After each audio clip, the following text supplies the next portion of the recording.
Santo Afonso de Ligório. Sobre o sexto mandamento. Pouco pode falar-se deste pecado. São Francisco de Sales diz que a castidade se mancha só em nomeá-lo. E assim cada qual sobre esta matéria tome conselho de seu confessor e ordene-se por ele. Advertirei tão somente em geral que hão de confessar-se não só todos os atos consumados, como também todas as palpitações sensuais, todas as olhadelas imputas, todas as palavras obscenas, e em especial se dizem com deleite e com perigo de escândalo de quem as escuta. Devem confessar-se, ademais, todos os pensamentos desonestos. Creem alguns ignorantes que tão somente os atos impuros devem ser confessados, mas não é assim. Hão de explicar-se ao confessor todos os maus pensamentos consentidos. As leis humanas proíbem unicamente as obras externas, porque os homens só veem o exterior, mas Deus penetra o mais íntimo do coração e vê clarissimamente todos os maus atos da vontade, isto é, os desejos culpáveis. O homem vê o rosto, mas o Senhor olha para o coração. E esta regra é aplicável a todo pensamento consentido em qualquer espécie de pecado. Em uma palavra, tudo que é pecado, fazer diante de Deus é pecado desejá-lo. E eu disse pensamentos consentidos. E assim é preciso distinguir bem qual o mau pensamento é pecado mortal, quando é pecado venial, e quando não é pecado absolutamente. No pecado de pensamento concorrem três coisas: a sugestão, o deleitamento e o consentimento. A sugestão é a primeira ideia que se apresenta ao espírito. Esta está tão longe de ser pecado que quando a vontade a rechaça de pronto, é um mérito diante de Deus. Escreve Santo Antonino: o tanto que resiste é o quanto és coroado. Assim é que os santos têm sido os mais atormentados por maus pensamentos. São Bento, para vencer uma tentação, lançou-se num espinheiro. São Pedro de Alcântara se jogou num tanque de gelo. O próprio São Paulo escreve que sentia tentações contra a castidade. Foi-me dado o estímulo da minha carne, que é como um anjo de Satanás, que me esbofetei a fim de não me orgulhar. Por isto rogava incessantemente ao Senhor que o livrasse dela, por cuja causa roguei ao Senhor 3 vezes que ele se apartasse de mim. Porém o Senhor, não querendo livrá-lo delas, disse: minha graça te basta. E por que não queria livrá-lo? Porque o santo, resistindo à tentação, alcançava maior mérito, porque é na fraqueza que meu poder se manifesta. Diz São Francisco de Sales que quando o ladrão chama à porta, é sinal que não está dentro, e assim quando o demônio tenta, é sinal de que a alma está em graça. Santa Catarina de Sena se viu uma vez, pelo espaço de 3 dias, muito afligida pelo demônio com tentações impuras. Depois dos 3 dias, apareceu-lhe o Senhor para consolá-la. Ah, meu Salvador, onde estavas nestes 3 dias? E o Senhor lhe disse: estava em teu coração, para dar-te forças com que pudesses resistir às tentações. E depois lhe fez ver seu coração muito mais purificado que antes. Depois da sugestão, vem o deleitamento. Quando a pessoa tentada não rechaça de pronto a tentação e se põe a discorrer com ela, então a tentação começa a deleitar e vai chamando a si o consentimento. Contanto que não consinta a vontade, não há pecado mortal, mas unicamente venial. Porém, se a alma não recorre logo a Deus e não se esforça em resistir ao deleitamento, facilmente será arrastada ao consentimento.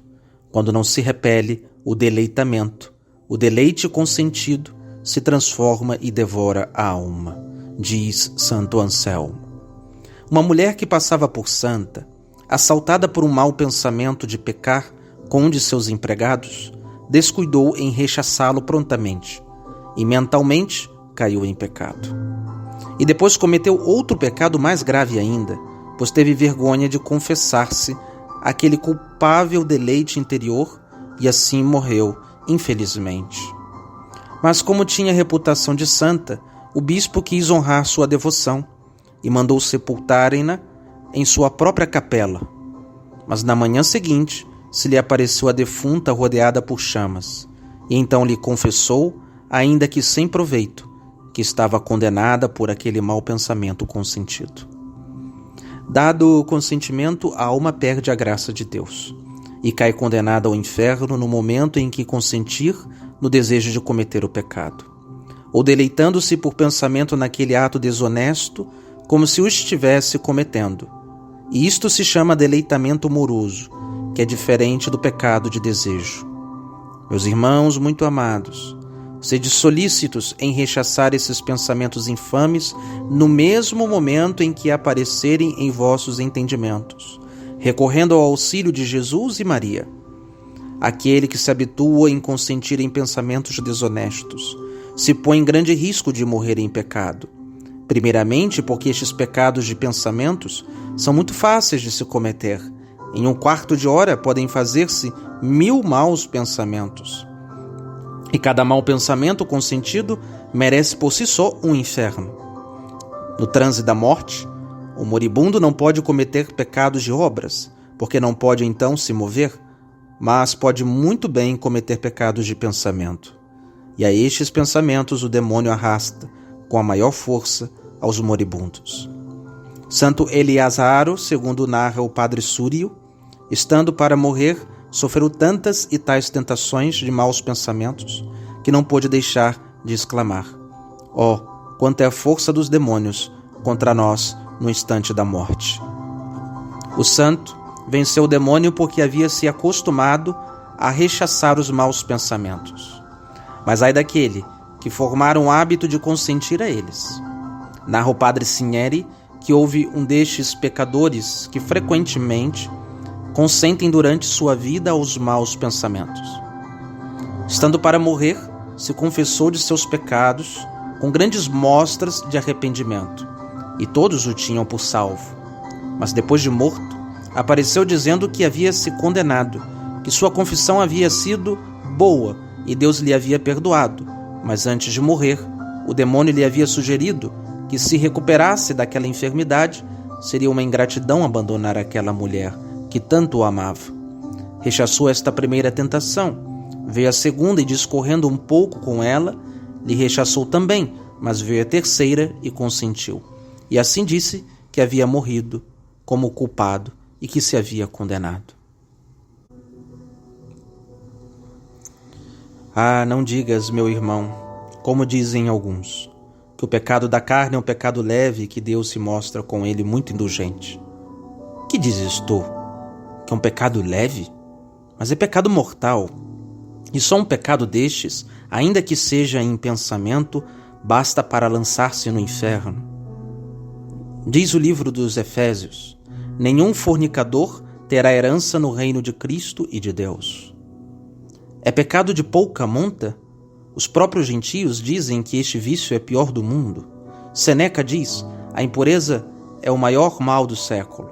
Cícero: nenhum mal capital é tão grande quanto a volúpia do corpo. E falando dos santos, Santo Isidoro escreve que não há pecado mais perverso que este. De qualquer pecado que me disseres, nada acharás tão igualmente vil quanto este. Conta-se na vida dos antigos padres que um certo ermitão, caminhando com um anjo que por divino favor o acompanhava, encontrou um cão morto que exalava um odor insuportável, mas o anjo não deu sinal algum de incômodo com aquele fedor. Encontraram depois um jovem elegantemente vestido e cheio de perfumes, e o anjo torceu o nariz. Perguntando-lhe o eremita por que tinha repugnância, o anjo respondeu que aquele jovem, pelo vício da impureza de que adoecia, era muito mais fétido que aquele cão putrefato. O padre Lerano escreve que a desonestidade horroriza os próprios demônios. A luxúria é aos próprios demônios asquerosa. Tanto que um certo mago que vivia em comércio com o demônio, havendo uma vez cometido um pecado desonesto, chamou seu amigo e este lhe apareceu de costas e longe.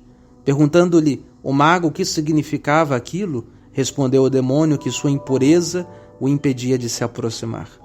Tua lascívia não me permite aproximar-me de ti. E disse Santo Tomás que o demônio em nenhum pecado se compraz tanto como no pecado desonesto. O diabo tem grande alegria com o pecado da luxúria, o qual é difícil ao homem poder livrar-se. A razão de uma complacência do demônio neste vício é porque os que com ele adoecem dificilmente podem dele livrar-se. E por quê? Porque este vício cega o pecador e não deixa ver a ofensa que faz a Deus, nem o miserável estado de condenação em que vive e dorme. Diz o profeta Oséias que os afetados por este vício perdem até o desejo de voltar a Deus. Não aplicam os seus trabalhos a voltar para seu Deus, porque o espírito de fornicação está no meio deles. Porque este vício endurece o coração e o torna obstinado. O demônio se deleita tanto neste vício porque é um sementeiro fecundo de todos os demais vícios, pois dele brotam frutos, ódios, homicídios, perjúrios e murmurações. Então não digas mais, meu irmão em Cristo, que este vício é um pecado leve.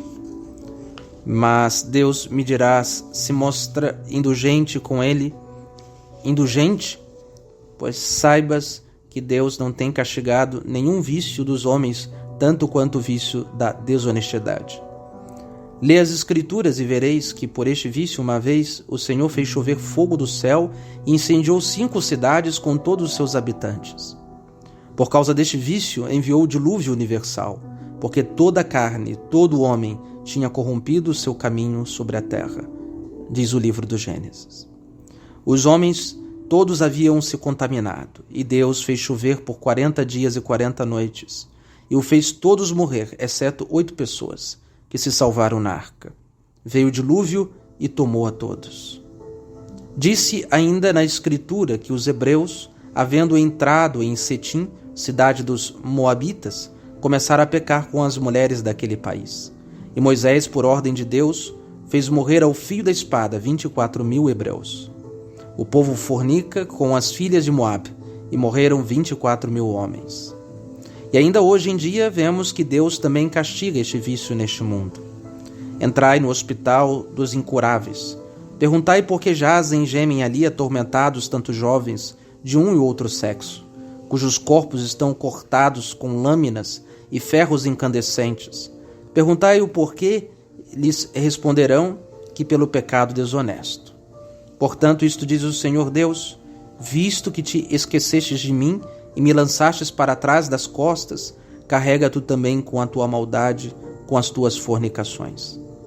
Já que quisestes esquecer-te de mim e me há tirado do teu coração, diz o Senhor, para satisfazer os brutais impulsos de teus sentidos, sofra agora de antemão sobre a terra o castigo de tuas desordens impuras.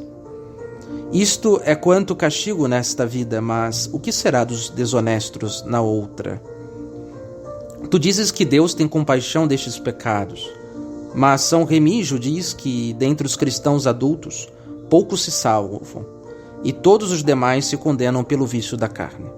Entre os adultos, devido ao vício da carne, poucos são os que se salvam. E assinala o padre Sineri que dos reprobos, 3/4 se condenam por este pecado. São Gregório diz que certo cavaleiro cometeu um pecado de impureza. No princípio sentia um grande remorso de consciência, mas ao invés de confessá-lo logo, foi adiando de dia em dia, até que, não se importando mais com seu pecado nem com a voz de Deus, que o chamava à penitência, foi de improviso arrebatado pela morte, sem haver dado sinal algum de arrependimento. Escutai agora o que lhe sucedeu. Depois que se havia sepultado, viu-se por muitos dias, contínuos, sair uma chama de seu sepulcro, ao qual reduziu a cinzas não só a carne e os ossos daquele infeliz, como também seu próprio túmulo. Escutai outro ocorrido horroroso que narra o célebre Fortunato, que foi bispo de Thiers, na vida de São Marcelo, bispo de Paris. Contaminou-se uma certa senhora com este maldito pecado. Veio a morte e foi sepultada. Viu-se logo uma enorme serpente que todos os dias vinha ao sepulcro devorar a carne da miserável defunta. Os habitantes do país, extremamente apavorados com aquele espetáculo, recorreram a São Marcelo, o qual, com seu báculo pastoral, feriu aquele horrendo animal, ordenando que não se aproximasse mais daquele lugar. E realmente a serpente, como se houvesse obedecido às palavras do santo bispo, não apareceu mais.